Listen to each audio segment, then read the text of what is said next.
Imagine being kicked off a public bus simply for the color of your skin. That's what happened to Marcus Jackson, a brilliant chess champion and transportation engineer who was just trying to get to a tournament. When racist bus driver Frank Miller physically removed Marcus from the bus and damaged his expensive equipment, he had no idea who he was messing with. Marcus didn't just get angry, he got strategic. Using his engineering expertise and chess master's mind, Marcus methodically gathered evidence, built alliances, and exposed not just discrimination but a massive financial fraud scheme within the transit system. Now, the man who was humiliated on public transportation is redesigning the entire city's transit system. Sometimes the most powerful move isn't reacting with anger, but responding with intelligence. Have you ever witnessed discrimination on public transportation? Share your experiences in the comments below and let us know what you would have done in Marcus's position. Marcus Jackson drummed his fingers against the polished wooden chess piece in his pocket, a black knight, his lucky charm. At 42, he had the calm demeanor of someone who calculated 5 moves ahead, both on the chessboard and in life. The morning sun streamed through the windows of his modest apartment as he gathered his specialized transit mapping equipment. "Dad, don't forget your presentation folder," called Zoe, his 17-year-old daughter, sliding a sleek black portfolio across the kitchen counter. "And good luck today, those city planners won't know what hit them." Marcus smiled, tucking the folder into his messenger bag. "Thanks, Zoe. How's your tournament prep coming along?" "I've been studying the Sicilian defense like you showed me," she replied, her eyes bright with determination. "Coach says I could make state championships this year." Pride swelled in Marcus's chest. Chess had been their bond since she was 5 when he'd first taught her how pawns move. Now she was approaching master level despite being one of the few black students in competitive chess in their city. "I've got no doubt," he said, checking his watch. 7 a.m. already, I better get moving. The regional chess qualifier starts at 9 and I need to test my new transit mapping software before tomorrow's presentation. Marcus had built his reputation in urban planning through a combination of technical brilliance and lived experience. Growing up in underfunded neighborhoods with spotty public transportation had given him insights that his more privileged colleagues often missed. His innovative approach to transit equity had caught the attention of Mayor Wilkins, who had recently hinted at a major role for Marcus in the city's upcoming transportation overhaul. "Don't forget Grandma's birthday dinner tonight," Zoe reminded him, handing him his travel mug of coffee. "Never. I've already ordered her favorite cake." Marcus supported his mother financially since her retirement, another responsibility he carried with quiet dignity. After his father's early death, she had worked 2 jobs to put him through engineering school. Now it was his turn to ensure her comfort. As he shouldered his bag containing $15,000 worth of specialized equipment, including custom-developed software and mapping hardware, Marcus mentally rehearsed his tournament strategy. The regional qualifier wasn't just about chess for him. It was where he'd connected with other black professionals when he first moved to the city. The community had provided crucial networking that helped him navigate the predominantly white fields of engineering and urban planning.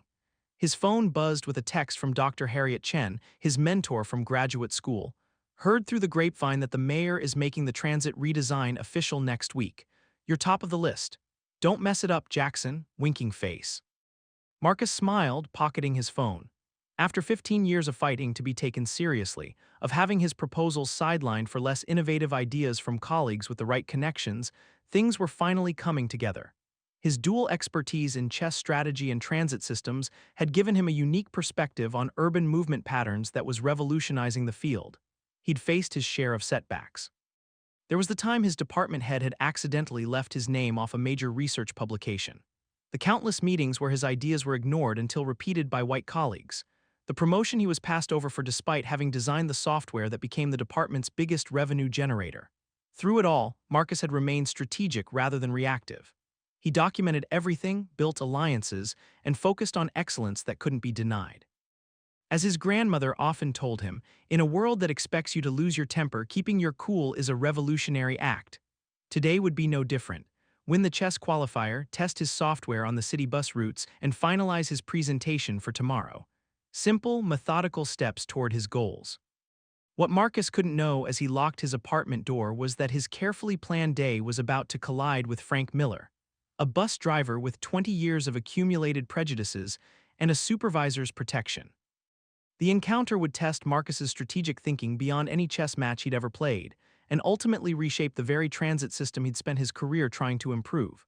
As he headed for the bus stop, the Black Knight chess piece remained in his pocket, a tangible reminder of his life's philosophy: Sometimes the path to victory requires unexpected moves.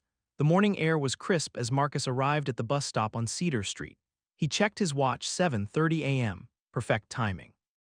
His chess tournament wasn't far, but he needed to test his mapping software on this specific bus route, which served predominantly minority neighborhoods and had been flagged in his research for service inconsistencies. Several other commuters stood waiting, a nurse in scrubs, an elderly man with a cane, and two college students with backpacks. Marcus nodded politely as he positioned himself near the sign, removing his tablet to activate his custom tracking application. Right on schedule, City Bus 4237 pulled up to the curb. The door hissed open, revealing Frank Miller, a heavyset man in his 50s with thinning gray hair and a permanent scowl beneath his transit authority cap. Marcus had never encountered this particular driver before, but he immediately noticed how Frank's eyes narrowed when they landed on him. As the line moved forward, Marcus observed Frank's interactions. Pleasant good mornings for the nurse and elderly man. A casual nod for the college students. When Marcus stepped up, placing his transit card on the reader, Frank's demeanor shifted. "That's not your card," Frank stated flatly, though the card clearly displayed Marcus's photo ID. "It is, sir," Marcus replied evenly, pointing to his picture. "I've been using it for 5 years." Frank's jaw tightened. "Let me see some ID."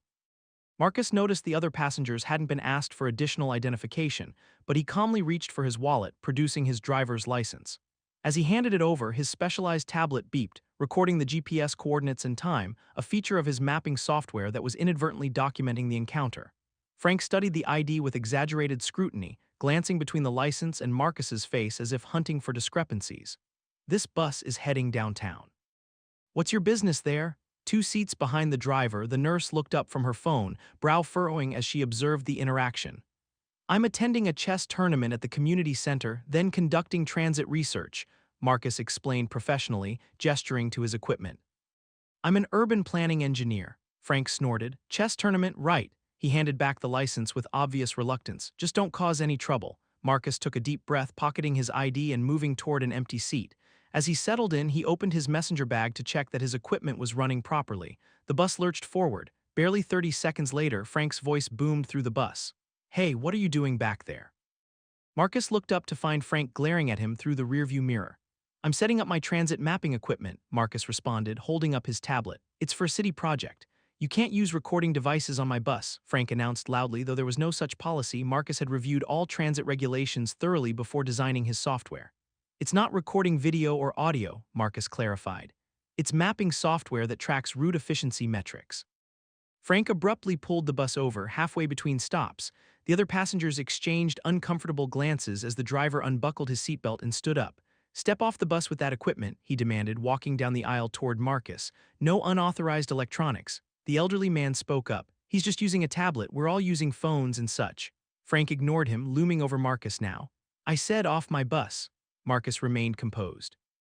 "I've reviewed transit authority policies extensively. There's no prohibition against tablets or research equipment. If you're concerned, I'm happy to speak with your supervisor."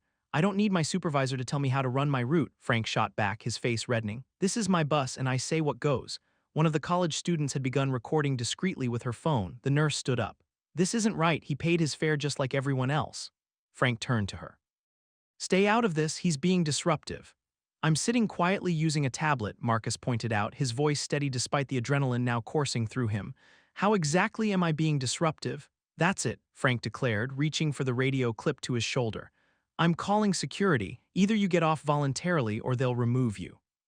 Marcus glanced around the bus. 5 witnesses. His mapping software still running, timestamping everything. The chess tournament starting in just over an hour. His presentation materials for tomorrow's meeting with the mayor. He had to make a strategic decision. "I'll exit the bus under protest," Marcus stated clearly, making sure the other passengers heard. "But I want your name and badge number and I'm filing a formal complaint." Frank's expression twisted into a smirk. "Badge number 4875, Frank Miller, go ahead and complain. I've been driving these routes longer than you've probably been alive." As Marcus carefully packed his equipment, the nurse approached him. "I'm Dr. Reyes. I've seen this driver before. This isn't the first time he's done something like this. Here's my number if you need a witness." Marcus thanked her quietly, accepting the business card she offered. As he stood to exit, Frank deliberately bumped against his messenger bag, sending his specialized mapping module crashing to the floor of the bus. The sound of cracking plastic silenced everyone. "Oops," Frank said, not bothering to hide his satisfaction. "You should be more careful with your toys."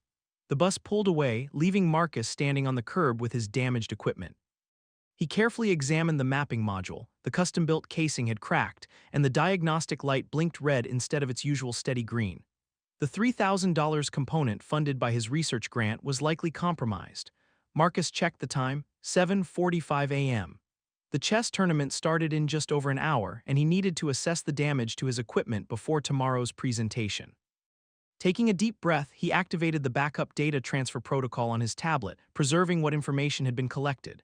Dr. Reyes and the elderly man, who introduced himself as Walter Thompson, approached Marcus as they exited at the next stop. "That was completely unacceptable," Dr. Reyes said, shaking her head. "I've already sent the transit authority a message through their app." Walter nodded in agreement. "Been riding these buses for 30 years. Never seen anything that blatant." "I appreciate your support," Marcus replied, carefully placing his damaged module in a protective sleeve. "I need to document this properly before proceeding." After exchanging contact information with both witnesses, Marcus ordered a rideshare to the community center. During the ride, he methodically documented the incident, creating timestamped notes and photographing the damaged equipment. He also emailed Dr. Chen about the situation, knowing his mentor would provide valuable perspective. The community center buzzed with activity when Marcus arrived at 8:40 a.m. Chess boards were being set up and participants milled about discussing opening strategies. Marcus spotted David Wang, the tournament organizer and an old friend. "Marcus, just in time," David called out, then frowned when he saw Marcus's expression. "What happened?" As Marcus briefly explained the bus incident, David's face darkened. "That's outrageous. Look, I know the head of the Transit Authorities Board, Lisa Sandoval. She's playing in the senior division today." Before Marcus could respond, his phone rang. The caller ID showed an unfamiliar number. "Mr. Jackson, this is Officer Reed with Transit Security. We've received a report from driver Frank Miller claiming you were causing a disturbance on his bus this morning.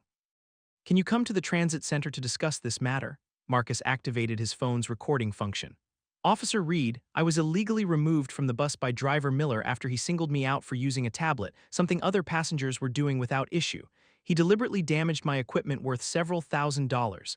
I have multiple witnesses, including medical and academic professionals." A pause on the line. "Mr. Miller's report states you refused to comply with safety regulations and became confrontational."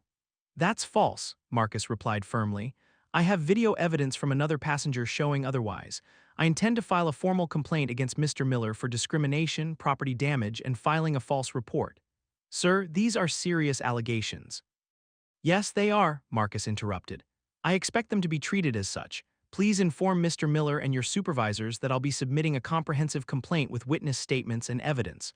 I'm also requesting all security footage from Bus 4237 be preserved immediately." After ending the call, Marcus noticed several tournament participants watching him with concern. One stepped forward, Lisa Sandoval, a distinguished woman in her 60s wearing a Transit Authority Board pin on her blazer. "I couldn't help overhearing," she said. "I'm on the Transit Authority's Board of Directors. This is deeply troubling." "Ms. Sandoval," Marcus acknowledged, recognizing her from his research into the city's transit governance. "I was planning to contact the board after documenting everything properly." "Contact me directly," she replied, handing him her business card. This isn't the first complaint about driver Miller, but it might be the most thoroughly documented. As the tournament director called for players to take their positions, Marcus faced a decision: withdraw to address the escalating situation or compete as planned. Focusing on the chessboard might provide the mental clarity he needed.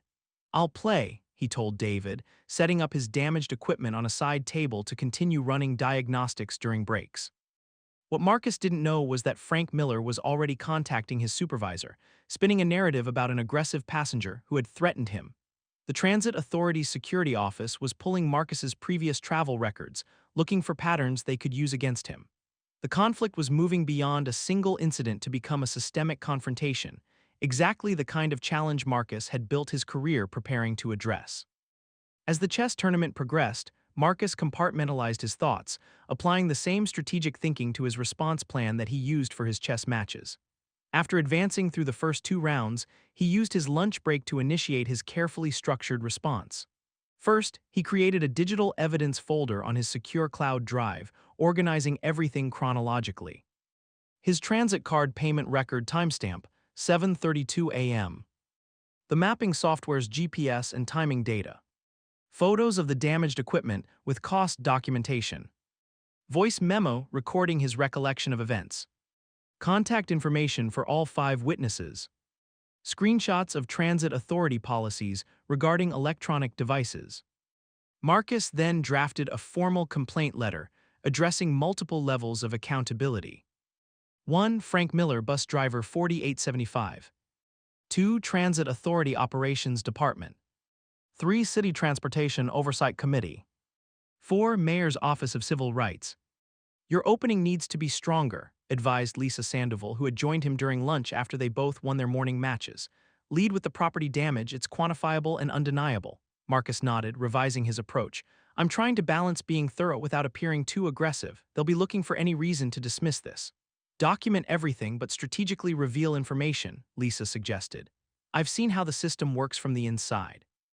Miller has 3 previous complaints, all conveniently classified as resolved without action because the complainants didn't have your level of evidence or persistence. Marcus's phone buzzed with a text from Dr. Ray's, Transit Security calling witnesses, trying to suggest you were using unauthorized recording equipment. I set them straight, keep me posted.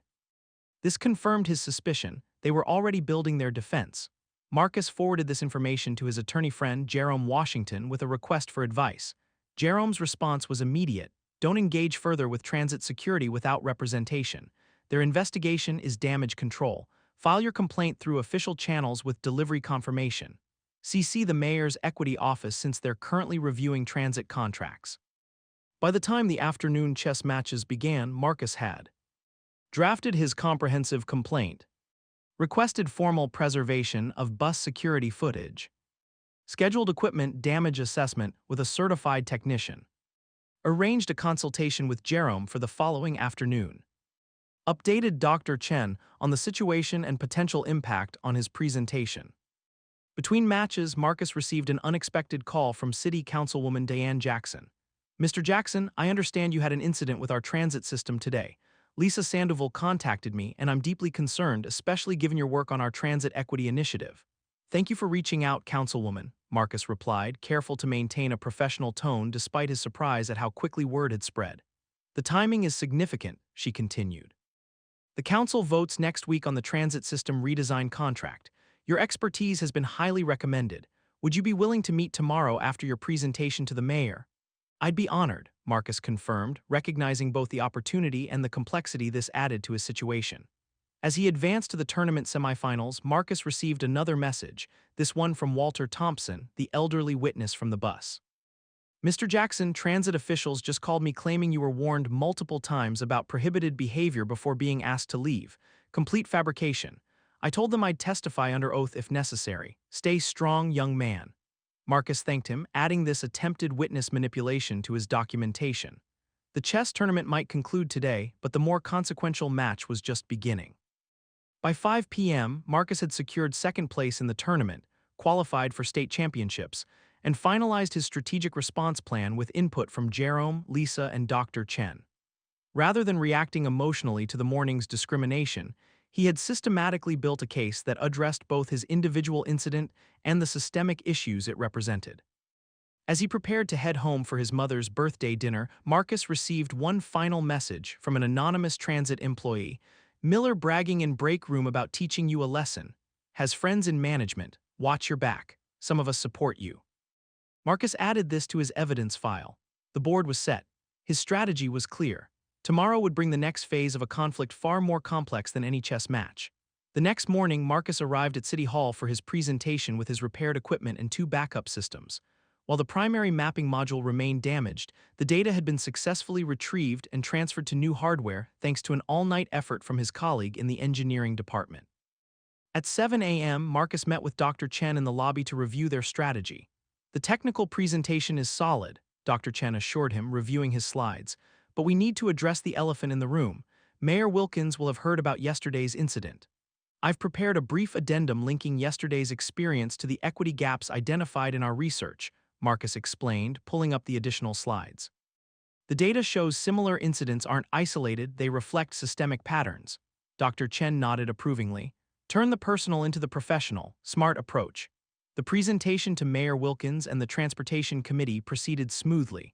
Marcus delivered a compelling analysis of transit inequities across neighborhoods, supporting his points with the mapping data he'd collected over 6 months. When he briefly mentioned yesterday's incident as a case study, the committee members exchanged knowing glances.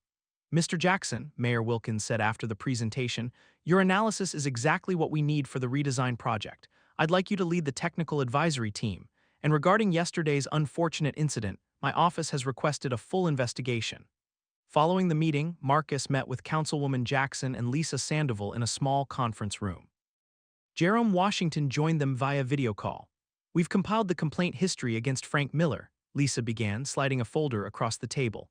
16 formal complaints over 7 years, all from minority passengers, all classified as resolved without action. Marcus reviewed the documents, noting patterns in the complaints: selective enforcement of rules, hostile treatment, manufactured policy violations, all mirroring his own experience. The Transit Authority's internal investigation process is designed to protect itself, Councilwoman Jackson explained. Complaints are handled by Operations Manager Paul Whitaker, who was Miller's former partner and personal friend. Jerome's voice came through the speaker. This establishes a pattern of institutional protection. We now have grounds to request an independent investigation. There's more, Lisa added, opening her laptop. I've accessed the driver assignment database. Miller has been specifically requested for routes serving predominantly minority neighborhoods despite multiple complaint filings. When drivers with clean records requested those routes, they were denied. That suggests intentional placement, Marcus observed, the strategist in him recognizing the pattern. But why? The answer came from an unexpected source. Marcus's phone buzzed with an email from the anonymous transit employee. Check ridership metrics for Miller's routes. Revenue reports don't match passenger counts. Marcus shared this with the group, and Lisa immediately accessed the system. Within minutes, the disturbing pattern emerged. Miller's routes show a 22% decline in reported revenue despite stable passenger counts, she reported, turning the screen for others to see. And look at this, higher equipment malfunction reports for fare collection systems on his routes. He's skimming fare revenue, Councilwoman Jackson concluded. And Operations Manager Whitaker must be covering for him, possibly taking a cut. This isn't just about discrimination, Jerome noted. It's financial fraud using racial harassment as cover. When minorities complain about treatment, the authorities dismiss them as troublemakers while the real crime continues. Marcus sat back, processing the implications. My incident happened because I was documenting route performance with equipment that could potentially expose the discrepancy. And you weren't just any passenger, Lisa added. You're an engineer with transit expertise who couldn't be easily dismissed. As they discussed next steps, Marcus received a call from Dr. Reyes. Mr. Jackson, I've been contacted by 3 other medical professionals who have had similar experiences with driver Miller. We've started a group chat to compare incidents. One doctor has video of Miller refusing to lower the accessibility ramp for an elderly black woman, claiming it was broken, then deploying it minutes later for a white passenger. Marcus thanked her, adding this information to their growing evidence file. The pattern was becoming undeniable. We need to move carefully, Jerome advised. They'll try to isolate your incident as a misunderstanding rather than acknowledging the pattern. I agree, Marcus replied. But we now have evidence of both discrimination and financial impropriety. The next move is theirs. That move came sooner than expected. As the meeting concluded, Marcus received an email from Transit Authority Director Thomas Wilson requesting a private resolution discussion about the regrettable misunderstanding on Route 37. The chess player in Marcus recognized the offer for what it was, an attempt to capture his piece before he could advance it to a more powerful position. They're getting nervous, Councilwoman Jackson observed, reading the email over his shoulder. Good, Marcus replied. Let's use that. Marcus declined the private resolution meeting, instead requesting a formal hearing with the Transit Authority Board, copying Mayor Wilkins, Councilwoman Jackson, and the City Attorney's Office.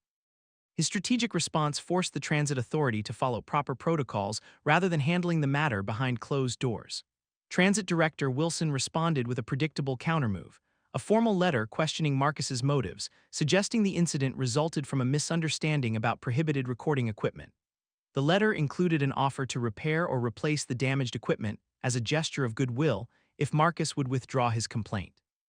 They're trying to isolate the property damage from the discrimination, Jerome observed during their preparation meeting at his office. Classic divide-and-conquer strategy, Marcus nodded. They want to frame this as a technical violation rather than addressing the pattern of behavior. We have leverage they don't expect, Lisa added, sliding another folder across the table.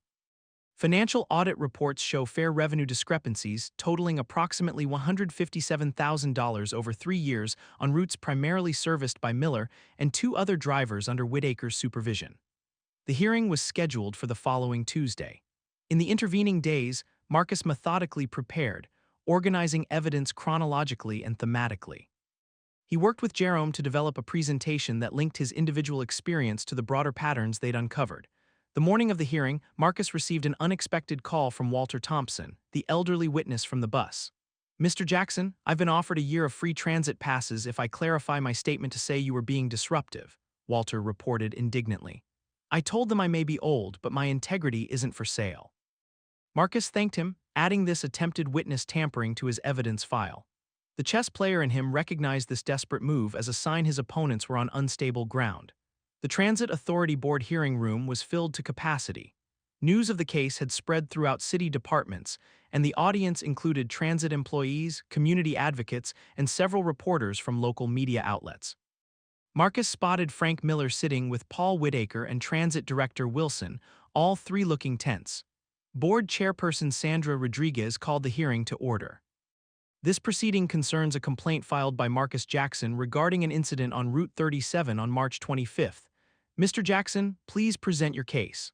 For the next 30 minutes, Marcus methodically outlined the incident, supported by witness statements, photographic evidence, and timestamp data from his mapping software.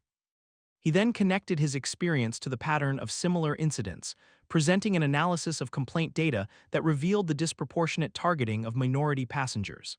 "This isn't merely about one driver or one passenger," Marcus explained, displaying a visualization created with his transit mapping software. "It's about systematic discrimination embedded within operational practices."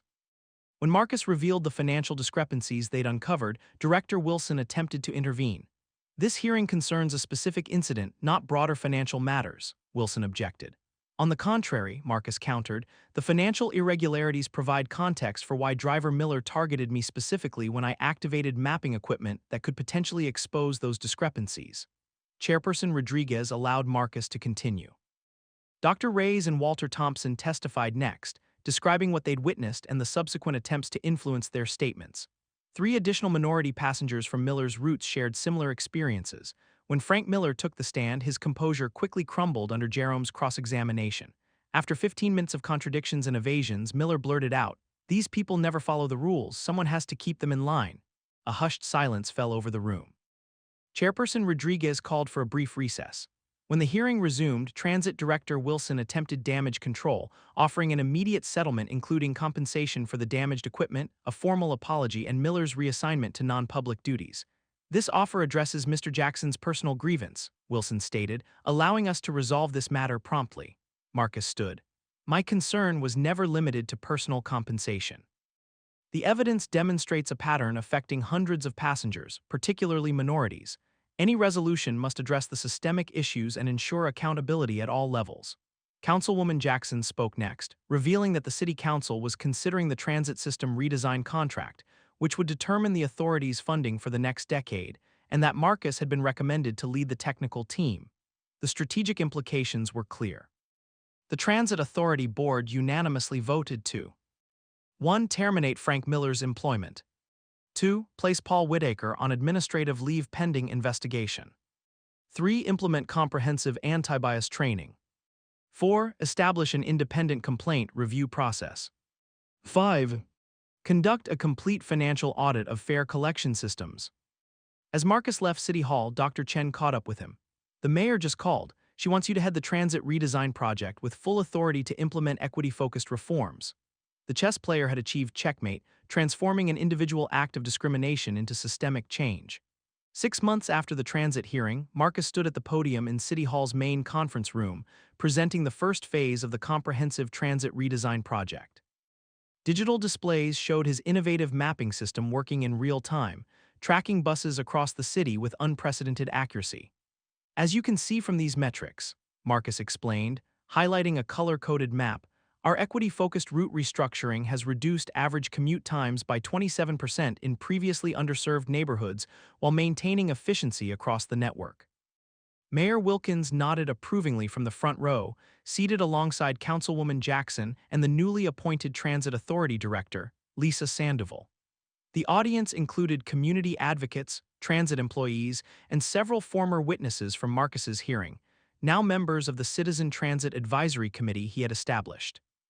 The Fare Collection Accountability System has recovered approximately $215,000 in previously diverted revenue, Marcus continued, transitioning to the next slide.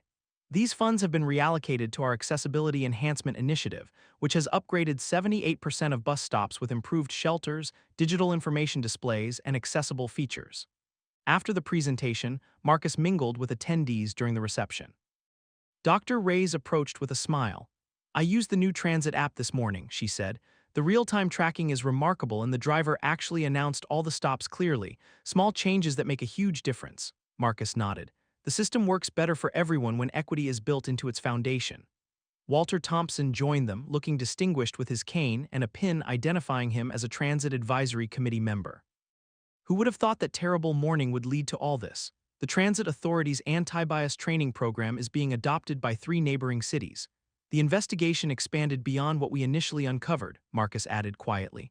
The financial audit revealed similar patterns in procurement and hiring. 4 additional supervisors were terminated last month.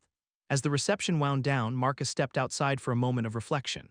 His phone buzzed with a text from Zoe. "Dad. Just won regional chess championship, on my way to nationals." Pride swelled in his chest as he replied with congratulations. His daughter had applied the same strategic thinking he'd modeled during the transit conflict to her own pursuits. Dr. Chen joined him on the steps of City Hall. "The mayor mentioned the transit redesign model is being considered for implementation statewide," she noted. "Your approach to integrating equity metrics with efficiency analytics is changing how urban planning functions." "It's not just about the technology," Marcus replied. "It's about who gets to design systems and whose experiences inform those designs." Later that evening, during a celebratory dinner for Zoe's chess victory, Marcus received an email notification. The final case against former operations manager Paul Whitaker had concluded with a guilty plea to multiple charges of financial fraud and evidence tampering. "Justice can be slow," Marcus told his mother and daughter as he shared the news, "but systematic change requires persistence." His mother, now 72, patted his hand. "I remember riding those same bus routes when you were a child, facing the same attitudes. But you didn't just win your match, you changed the game."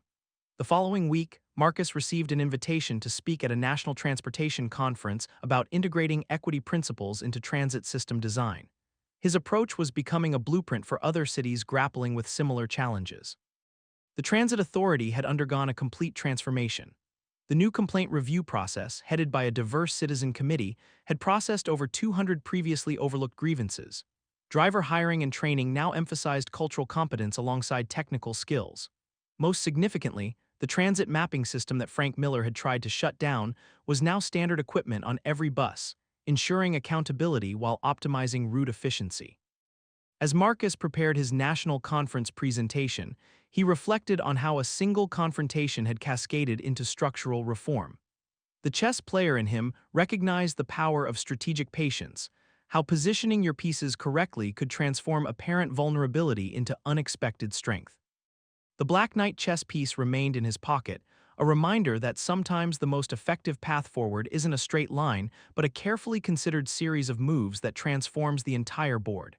In the end, Marcus hadn't merely achieved personal justice. He had redesigned the system itself, ensuring that future riders wouldn't face the same barriers. Individual dignity had produced community transformation, proving that strategic response to discrimination could create lasting change far beyond a single incident. The journey wasn't over, but the path forward was clear, one where equity wasn't just an afterthought but the foundation upon which everything else was built.